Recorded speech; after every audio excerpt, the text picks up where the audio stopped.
Welcome back. Today I have a quick fix on a Ninja blender. So the short story on this that I will give is this is my dad and stepmom's blender. My dad was cutting some vegetables and somehow this cord got cut or got caught underneath the thing he was cutting on, and he cut through the cables as it was plugged in, so sparks went everywhere. I'm sure it was really fun. I wish I could have been there. So that's the long story short. And so what I am doing is the better fix, because what he did to fix this, which works well in the short term, is just to tape the leads back together. And I've already cut, about a foot of wiring off this, because originally when I said that I was willing to fix this, I thought there would be plenty of room in here to just maybe even do something as simple as wire nutting a new cable on here. And the one that I have, it doesn't match for color. It is white and it is 3 lead instead of 2 lead.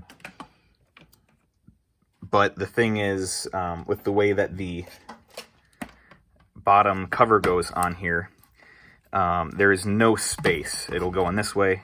Because of all this recessing here for the fan, there is nowhere to put anything in here. You might think you could fit it alongside the motor, but you can't because it's shielded off, and honestly you don't want any of this stuff near the motor anyway. So the only place to put anything is back down into the space between this inner housing and the outer body of the blender. So when I was at my dad and stepmom's the other day, I thought, well, you know what, maybe I can just use some crimps. And these are the crimps that I had. You can see this one is already crushed. The problem is I didn't have a proper wire crimper to do this, and I wasn't so positive about how well I was going to be able to get them crimped anyway. So I decided, you know what, I'm just going to take it with me and I'm going to solder them. I understand soldering isn't always the best way because soldering can become brittle over time. But given that the service life of this blender is only going to be maybe another year or two anyway, I don't think solder is going to become brittle enough over that period of time or become a big enough hazard to be a danger to anyone. The other thing is that it's not like this is a tool or a device that is going to be outside of direct supervision. The only way this thing can even turn on is by inserting the blender and pushing down on it. It's the ultimate dead man switch, if there ever was one. So it's not like this is going to start a fire. So I think the other thing I should mention is the polarity of the cable. Don't mind these colors. So here in the US, if there is a fat lead and a skinny lead, the fat one always has to go on the left-hand side of the socket. All right, here's a quick example. So you can see that terminal is bigger than that terminal, and that matches what we have here. So it has to go in that way. And in the US, this is the live, that's the neutral, and then obviously that one's ground. And because this is AC, it doesn't really matter which one is which in terms of it running, but the designers and engineers of this device put this sort of a plug on it for a reason. So we should make sure that we keep the live to the live and the neutral to the neutral. And to figure that out, I just looked. One of these has writing on it, the other one does not. And it turns out that the one that has the writing on it is the neutral. So then I figured out which one of these has the writing on it, and it would be this longer one. With the way that I cut these off, it's this longer one. So I want to make sure that that lines up with the one with the writing on it ends up with this one, and the other one lines up with that one. That way it matches what the engineers had in mind. So, and I understand don't worry about the color convention here. I'm using red is live, black is neutral, where I think often here in the US, black is live and white is neutral.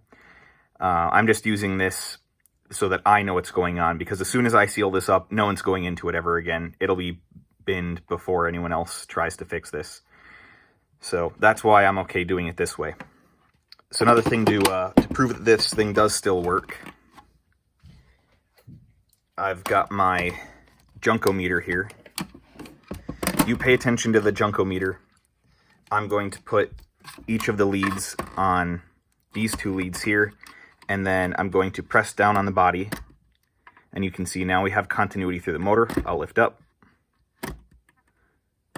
and that's the switch mechanism that's in here for doing that. So we know the motor and the switch is still good. I didn't expect it not to be, but it's good to check while we're here.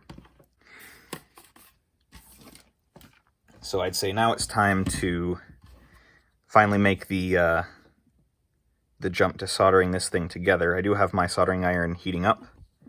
I'm going to be using some heat shrink, and the reason why I staggered the wire here is to minimize the chance of anything shorting out, because they can't really reach each other. You know, you'd have to deliberately bring them close to each other. So when they're sitting like this against each other, there's very little chance of any shorts happening. So that's good. The other thing is that I'm going to be trying a different soldering tip today. This is my favorite one. This is the one that I use for almost everything. But just to try something different, I'm going with this style today. I've used it a few times. I wasn't a huge fan of it, but you know, I'm willing to go back and try new things, or I guess try old things. Yeah, I already remember why I don't like this tip very much. It's harder to get good contact with the wires.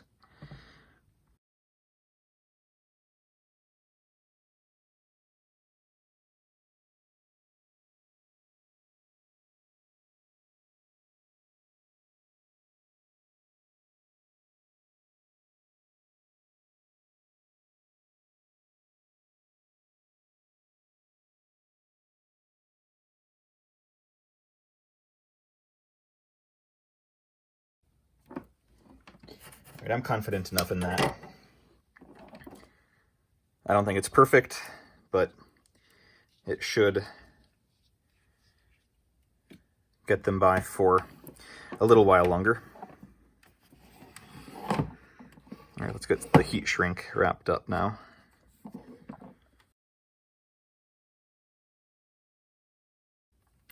Definitely let your solder joints cool before you try and slip the heat shrink over it. Otherwise, it might shrink down too soon. I just made that mistake. I'm also going to you see that little piece that's off into nowhere land there? I'll try and crush that back in a little bit to make this heat shrinking slide over a little bit better. Right, now it's time for the fun part. Fire. Now I haven't decided where I want to cut off this ground lead yet. I might do it just like there and kind of say screw it. And then I've got this bigger piece of heat shrink to slide over the whole works, just as extra security and to keep it a little more together. You know, maybe I can put it there.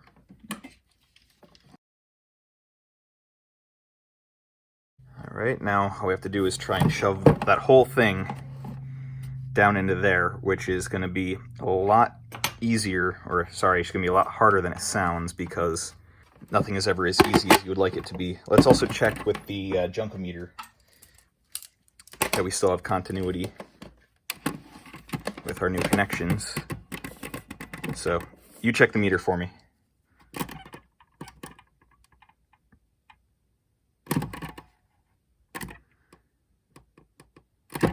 I'll call that good.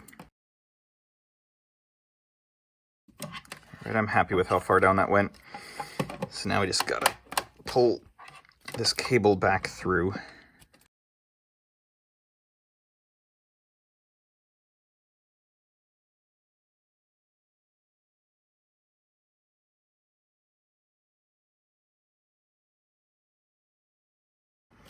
Hey, would you look at that? Everything matches up. And here's the other really annoying thing about this. They use these Security Torx screws, which is fine because I have Security Torx bits, but it is in between the standard sizes of T10 and T15 because T10 is way too small and T15 won't fit. But it's not security enough because that pin in the center does not go up high enough, so I can actually get a Torx Plus 10 to fit in there just enough that if you press down hard enough, it will unscrew and screw back in. So be aware of that if you're taking apart one of these yourself. The screws are going to be extremely easy to strip out unless you have the correct bit between T10 and T15. I'm going to imagine a T12 or something. I'm not familiar with a T12, but you might have to find one if you don't have a Torx Plus 10.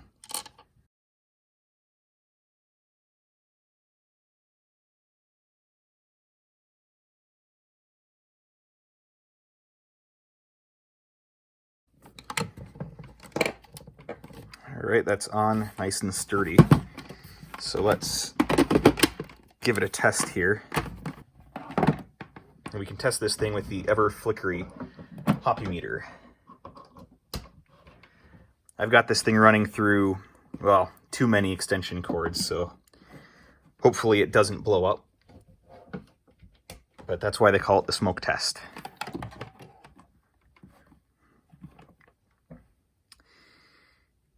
Here goes nothing.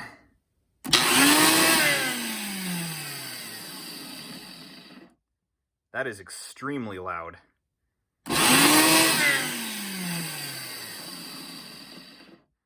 Alright, well, this is not quite fast enough to update the inrush current or anything, but it caught something like, what, 400 or 500 watts there. And I don't feel like running this thing dry. I don't think that would be too good for it. But what do I know about blenders? So that's all there is to rewiring one of these Ninjas. It's a little tricky because they don't give you a whole lot of space in the bottom, but, you know, you got to work with what you got to work with. Obviously, don't do this. This is not a recommendation or a tutorial. This is just showing you what I'm doing. Contact your nearest professional electrician, or better yet, throw the old one out and buy a new one, because it's good to be a good consumer, right? Well, until next time, see ya.